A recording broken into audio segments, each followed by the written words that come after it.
अमरावतीतून एक महत्त्वाची बातमी समोर येत आहे। अमरावतीत बिस्किट पुड्यातून चक्क अळ्या आढळल्या आहेत। नारायण कराडे यांच्या घरी हा प्रकार घडला आहे। नारायण यांनी अमरावती शहरातील डीमार्ट मधून बिस्किट खरेदी केली होती। घरी आल्यानंतर बिस्किट उघडताच त्यातून अळ्या बाहेर पडल्या होत्या। ग्राहकांच्या जीवाशी खेळ करणाऱ्या विरुद्ध कारवाईची मागणी आता नारायण यांनी केली आहे।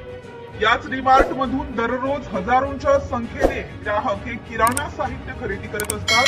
मात्र याच ग्राहकांच्या जीवाशी खेळण्याचा प्रकार डीमार्ट करत असल्याचा आरोप करण्यात येत आहे। आता अन्न व औषधी प्रशासन या गंभीर विषयाची दखल घेणार का, याकडे सर्वांचं लक्ष लागणार आहे। आज मी 11/1/2025 ला डीमार्ट मधून 5060 रुपयाचा किराणा आणला। त्यामध्ये ओरिओ बिस्किट पण आहे।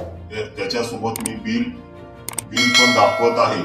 माझ्या मुलांनी तो बिस्किटचा पुडा फोडला, त्यामध्ये अळी आढळली। कृपया करून अशी अळी जर आढळली की मुलांच्या भविष्यासाठी आणि त्यांच्या आरोग्यासाठी पूर्ण घातक आहे, तरी याची सर्वनिशा चौकशी व्हावी अशी माझी गव्हर्नमेंटला विनंती आहे।